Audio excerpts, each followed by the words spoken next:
and welcome back to the Haynes Report. I'm Carol Haynes. With the Covenant School Massacre in Nashville, Tennessee, America is now at a whole new level. It's obvious that Christians are under attack by trans terrorists. Make no mistake, we are under a communist takeover. How did we get to this point that our youth hate America and Christians? The shooting is merely the symptom of a deeper and far more complicated issue. So what is the cause? That's what we're going to talk about in this episode. Most of you probably know the basics about the massacre at the elementary Christian school in Nashville. That's where 28-year-old transgender Audrey Elizabeth Hale shot her way into the building and stalked the halls, randomly murdering 3 9-year-old children and 3 staff members. Looking at Hale's younger photos on social media and reading comments from those who knew her, we get an image of a quiet, sweet girl. She was from a Christian family who did not appear to be someone who could go on a murder rampage. So who is she really? What changed about this young woman? How could she have turned into a calculating, cold-hearted transgender terrorist, killing herself and 6 others? Let's look at a little history here. Hale attended Covenant School for several years. Beginning in 2006, she attended public arts magnet schools, graduating in 2014. From 2018 to 2022, she attended the Nosy College of Art, and she graduated as a graphic designer and an illustrator. On Facebook, she announced that she would be known going forward as Aiden, and would use male pronouns. She lived in an affluent neighborhood with her parents and brother. Neighbors who knew the family well reported that she was at odds with her parents, who struggled with her transitioning into a male and refused to allow her to dress as a male at home. In preparation for her cold-blooded massacre, Hale purchased 7 guns, and she apparently learned techniques that she would use during the attack. She carefully laid out her plans in a booklet with maps showing the entry point into the school, the 3 weapons that would be used, and the clothing that she would wear, which she drew up as a cartoon character. She also left a manifesto which police said just reeked of resentment. Nashville Police Chief Drake said that based upon documents they found in the Hale home, they believed that there were going to be other targets, including a Nashville mall and also her family members. We can assume the family meant it was her parents because she resented that they would not accept her as a transgender. Drake indicated that he believed Covenant School was also targeted because Hale had, quote, some history with them. Covenant School was opposed to the LGBTQ lifestyle. It appears that Hale targeted Christians and anyone else who refused to accept her depraved transgender lifestyle. It's really not surprising that she was under care for an emotional disorder. Transgender individuals are almost 4 times as likely as cisgender people to have a mental health condition, including mood and anxiety disorders, PTSD, schizophrenia, personality disorders, autism, substance abuse disorders, and also ADHD disorders. Although the public is bewildered by this national trend toward transgenderism and homosexuality, if we look at history, we get a clue, we get the answer as to what's going on. The origins of radical sex education date back almost a century to a Marxist program that was implemented in Hungarian public schools and their quest to destroy Christianity and the family in Western Europe. The curriculum included sex lectures, graphic instructional methods about free love and sexual intercourses. Students were encouraged to ridicule and reject Christian moral ethics, monogamy, and parent and church authority. Hatred was turned toward parents, the clergy, and all dissenters. The program was a huge success. Continued exposure to atheism, radical sex education, and rebellion against authority turned Hungarian students into bullies, into thieves, murderers, sex predators, and sociopaths who disrespected authority. In his 1958 book, The Naked Communists, Cleon Skousen identified 45 communist goals. Because education is always a key for totalitarians to instill left-wing ideology early on in the child's life, the goals included gaining control of schools to break down cultural standards of morality by promoting pornography, obscenity, degeneracy, and promiscuity. For America to fall, the traditional family has to be destroyed, and homosexuality is the means for doing that. Students are taught that being gay or being transgender is perfectly normal. You know everybody's doing it. The Bible is discredited, and prayer and religious expressions in public schools are banned. Christianity has been replaced by secularism. Students are taught to disrespect their parents. In 1991, the first guidelines for comprehensive sexuality education, kindergarten, 12th grade, were published. In 2011, the National Sexuality Education Standards were adopted by more than 40% of school districts. In 2020, these standards were replaced by far more radical national sex education standards. These were developed by a coalition of left-wing nonprofit organizations. These standards specifically define parental authority, which accounts for their teachers telling the students, your parents don't count, you don't need their permission, don't even tell them what we're studying. In addition to radical sex, these standards devoted much to critical race theory, in fact, entire sections. And social and emotional learning is the vehicle that they're using to implement both radical sex and critical race theory into the classroom. And this is destabilizing and creating students who hate American and Christianity. Nearly all states have dropped their bans against the teaching of LGBT in public schools. And this leaves only Texas, Oklahoma, Mississippi, and Louisiana. So it's really not surprising that Audrey Hale had an emotional disorder and transitioned to a male for this reason. She attended Tennessee public schools from 2006 to 2014, where they had these standards, national sex education standards. She was subjected to far left-wing indoctrination, LGBT curriculum, and also the discrediting of Christianity. So this is destroying her foundation. Hardening schools with armed security is not going to stop school shootings. They're a consequence of the moral decay of our nation. American public schools are churning out students who exhibit the same characteristics found in Hungarian youth after implementation of a radical sex curriculum. They're violent, they're murderers, they're sociopaths, they're sex predators, and they're God haters. The communist goal of creating student hatred for America, our founding fathers, Christianity, and American capitalism, these have all been achieved. We're seeing how successful communism has been in radicalizing our youth and our entire culture. Since the shooting in Nashville on Monday, March the 27th, the mainstream media and the far-left activist groups have just gone in a rage. They've gone wild. They've lost their minds. They are spreading this lie that the true victim of the shooting are transgender people like Hale, who did the shooting. The truth is, they are in dread fear about the backlash against their demonic ideology that is now sweeping the nation. So here's my prediction. Violence by LGBT activists will reach new highs in the weeks and months ahead, and Christians are going to be in great danger.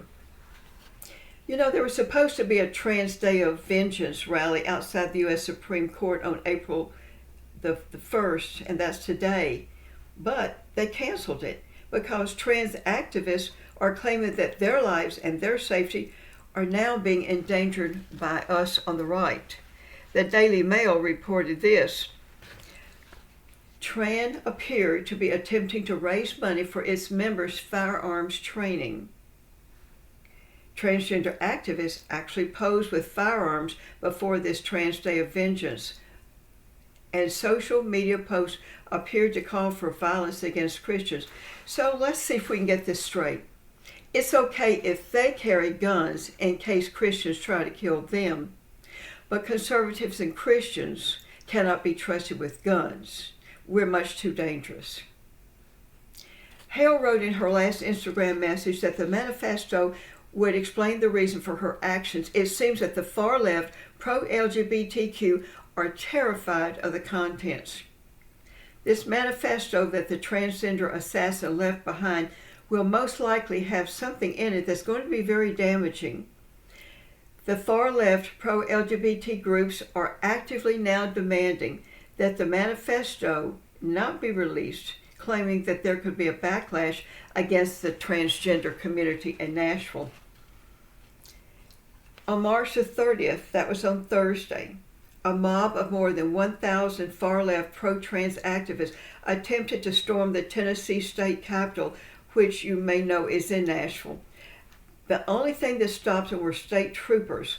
These rioters were mostly young people. They were angry at this growing backlash against their ideology of transgenderism.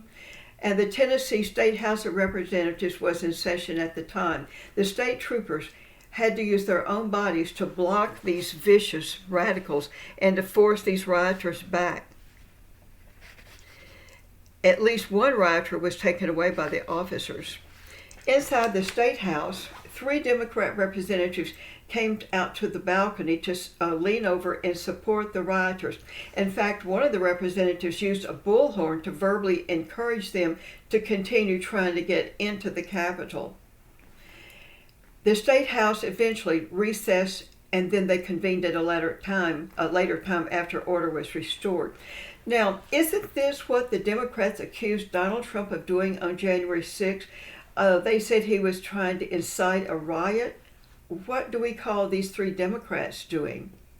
Should they go to prison without bail or hearing? Top executives of CBS News have banned staffers from using the word transgender when reporting on the Nashville shooter. NBC ran headlines that suggest trans people are the real victims of Nashville's massacre instead of the students and staff of the Christian school who were murdered. So here are the lies that the left is spinning. America is systemically cruel to trans people who apparently cannot be blamed for losing control and targeting small children at Christian schools. Well, in the perverse world of leftist victimology, this makes sense. If you're a member of a supposedly victimized group, you can't be the victimizer.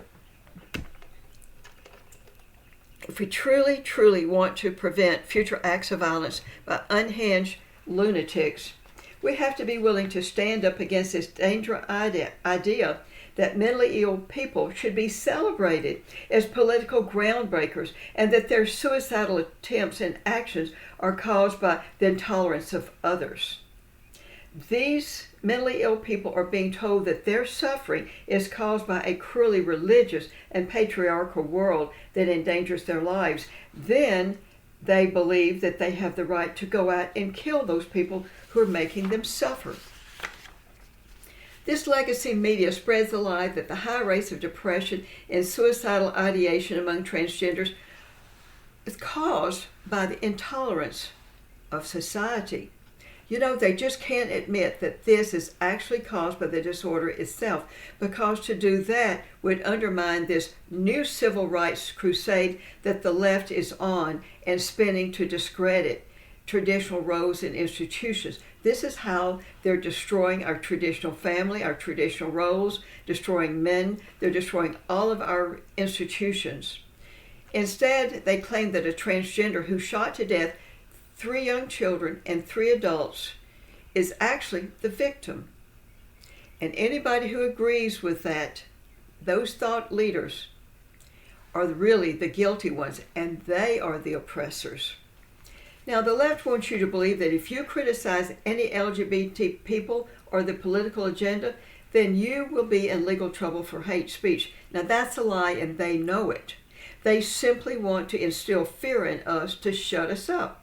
And then they reinforce that position by canceling people in the private sector as if their views are criminal. And they'll go on to social media or any other way and shout people down and make it look, and there are a lot of people who really can't deal with that.